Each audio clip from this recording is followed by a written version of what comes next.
Hi there, I'm Mia, and at 29 years old, I find myself freshly divorced from my husband, Fred. Our love story began back in college, where we shared classes and quickly fell for each other's charms. Despite our strong bond, there was a persistent thorn in our side. Fred's mother, Holly. She seemed to harbor an inexplicable animosity toward me, constantly meddling in our relationship. Despite voicing my concerns to Fred, he struggled to confront his mother, torn between loyalty to her and his love for me. Eventually, I resigned myself to endure Holly's unwarranted criticisms, believing Fred was inadvertently feeding her ammunition. Our relationship weathered many storms, with frequent arguments over his mother's influence. However, Fred eventually saw reason and ceased divulging details about our lives to her. After 3 years of dating, we tied the knot, much to Holly's chagrin. Her attempts to sabotage our marriage proved futile, and we distanced ourselves from her toxic presence for a while. During this period, both Fred and I found success in our careers. Although I outearned him slightly, to maintain balance, we split our expenses unevenly, with me covering the lion's share.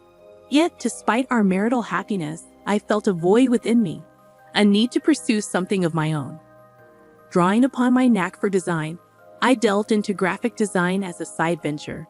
Keen to keep it under wraps, I embarked on courses and invested in equipment without Fred's knowledge. My best friend, Jess, was the sole confidant of my new endeavor, offering encouragement and practical advice. As my skills flourished, Jess introduced me to acquaintances who were eager to engage my services. Despite my novice status, they admired my work and entrusted me with projects, gradually expanding my client base. This newfound source of income alleviated financial pressures and allowed Fred and me to enjoy a more comfortable lifestyle. With each paycheck, I squirreled away savings, dreaming of treating Fred to something special, a token of gratitude for standing by me through thick and thin. I hadn't broached the topic with him yet, and every time I considered it, it seemed like he was avoiding any serious conversation. It became evident to me that something was amiss, but he remained tight-lipped about it. The first inkling I had of trouble was when Fred confessed to me that he had exhausted his entire paycheck on investments just a week after receiving it. We had a heated disagreement about it, but we managed to patch things up for the time being. To make ends meet, I put in extra hours at work, which helped alleviate some of the strain. The following month, Fred repeated the same pattern, leaving me feeling exasperated. I couldn't fathom how he could squander his earnings so recklessly. In my frustration, I lashed out with hurtful words, though I later regretted my outburst. However, when the same scenario repeated itself for the third consecutive month, I reached my breaking point. I had become more cautious with my finances, working tirelessly not just at my day job, but also with my burgeoning graphic design side business, which was increasingly becoming our primary source of income. When Fred once again found himself strapped for cash, I was fed up. How could you let this happen again? Have you learned nothing? I admonished him. Despite his attempts to justify his actions, I refused to shoulder the burden of his financial irresponsibility any longer. It was a tough decision, but I made it clear that I would not be bailing him out this time. Fred's reaction was one of indignation and defensiveness, but I stood my ground. You can't gamble away your entire paycheck and expect me to cover for you, I asserted firmly. I won't enable this behavior any longer. Our argument escalated, with accusations hurled back and forth. In the end, Fred stormed off, leaving me to grapple with the turmoil of our crumbling relationship. In the aftermath of our confrontation, I couldn't shake the feeling that there was more to Fred's behavior than met the eye. Suspicions began to creep in, and I couldn't help but wonder if Holly, his overbearing mother, was somehow involved. Determined to get to the bottom of things, I decided to do a bit of sleuthing while Fred was out. It didn't take long for me to uncover the truth. Fred had been deceiving me. With access to his bank account, which he had unwittingly left logged in on my laptop, I discovered that he had more than enough funds squirreled away, contrary to his claims. As I scrutinized Fred's transactions, I couldn't find anything out of the ordinary apart from the usual debits. Perplexed, I wondered why he had been hiding his finances from me and weaving lies. Seeking clarity, I delved into his messages, and the first person I noticed him texting was his mother. Their conversation revolved around our recent altercation, with Fred painting me as the antagonist, claiming I had berated him for withholding money. Holly, his mother, seemed to revel in this discord, affirming her suspicions about me.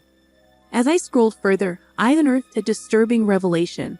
Holly had been relentlessly disparaging me to Fred, labeling me as materialistic and insinuating that I was with him solely for financial gain. Ironically, I was the primary breadwinner in our household. Their exchanges showed how Holly's toxic influence had fueled Fred's grievances against me, magnifying minor annoyances and nurturing his resentment. The final blow came when I discovered their scheme to cut me off financially. Initially hesitant, Fred succumbed to Holly's manipulations, gradually acquiescing to her demands. He fed her ammunition by disclosing incidents where I expressed frustration, further stoking her animosity toward me. It was a devastating betrayal, leaving me reeling with hurt and confusion. Uncertain of my next steps, I sought solace in my best friend Jess.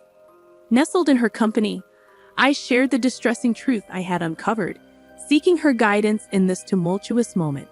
Jess, ever the steadfast confidant, listened intently, offering her unwavering support as I grappled with the betrayal inflicted by those closest to me. I grappled with the weight of the situation, unsure of the best course of action. It seemed glaringly obvious. Cut off Fred's support, wait for him to hit rock bottom, then file for divorce. But Jess questioned the morality of such a plan, labeling it as cruel. Her concern nudged me to reconsider my approach, prompting her suggestion to sleep on it and revisit the issue the next day.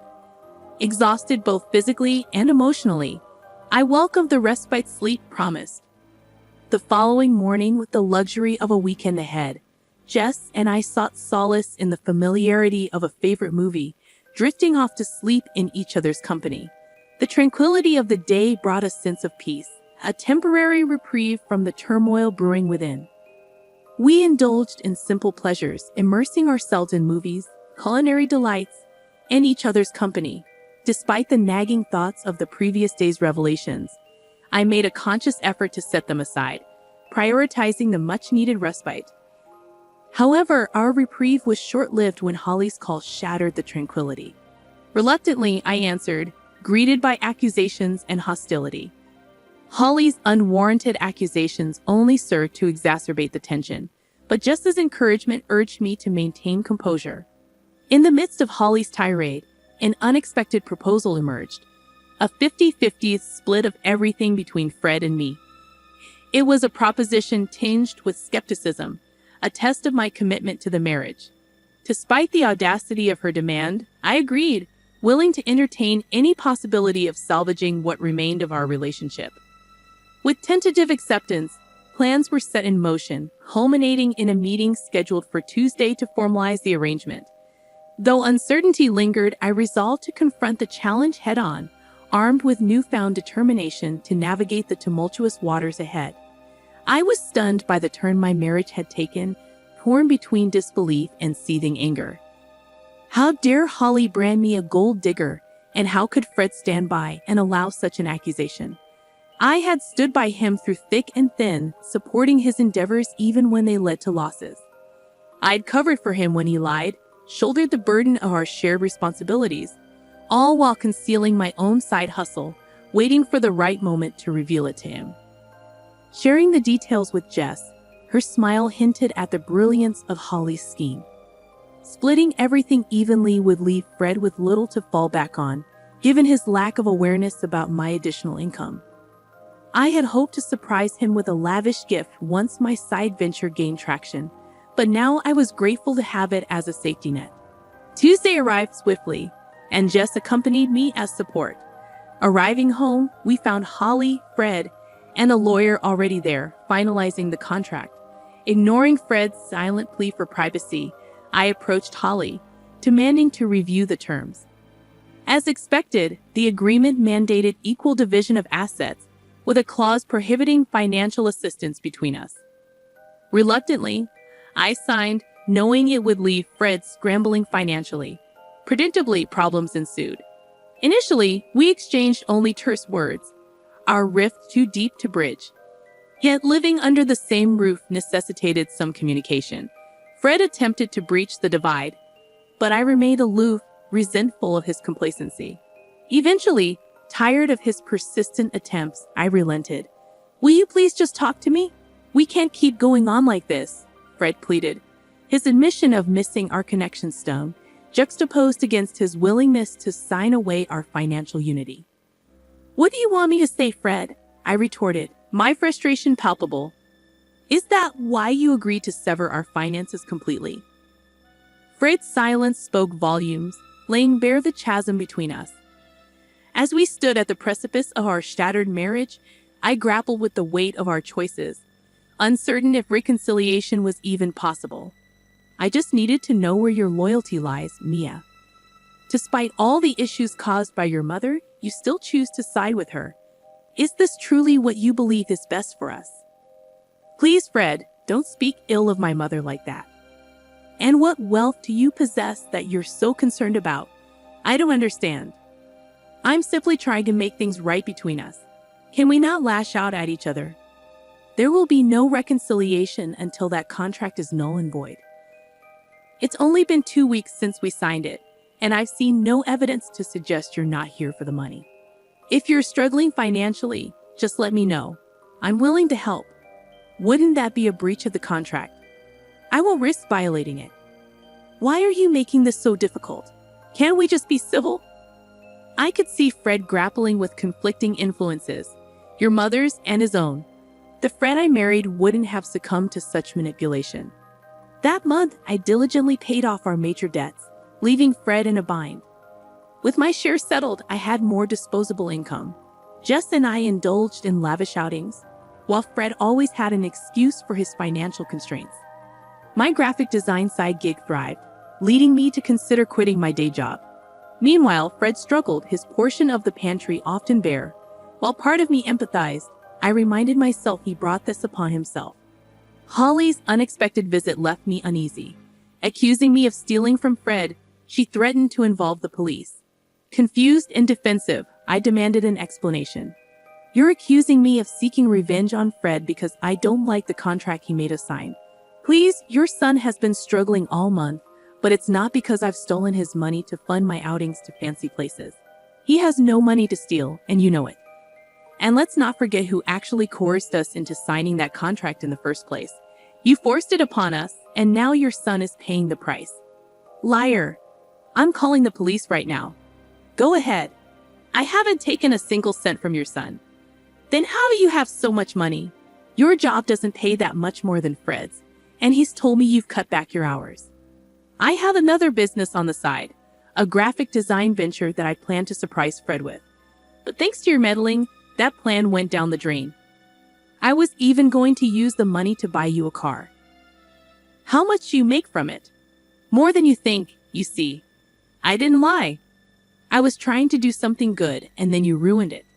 If you care so much about your son, maybe you should be the one supporting him." With that, I handed the divorce papers to Fred. I had filed for divorce right after we signed the contract, holding on to them until the right moment. Fred's shock was palpable, but I felt no sympathy. Holly's satisfaction should have been evident, considering it was what she had been pushing for. Instead, she looked furious now that she understood the consequences for Fred. I informed them I would be moving out in 3 weeks, agreeing only to continue splitting the remaining loan payments. Fred tried to plead with me, but I remained resolute, reminding him that this was the consequence of his actions. In the following months, I found liberation from the toxic relationship. Holly contested the divorce, but with our assets legally separated, there was little for Fred to gain. In fact, he ended up losing more, unable to keep up with the mortgage expenses on the house we sold. He moved back in with his mother. Meanwhile, my business flourished, and I gained lucrative opportunities with big brands. It was a blissful and rewarding period for me. I'm grateful I had something to fall back on, sparing me from the fate Fred endured. Perhaps this will serve as a lesson for him in the future, but that's not my concern anymore.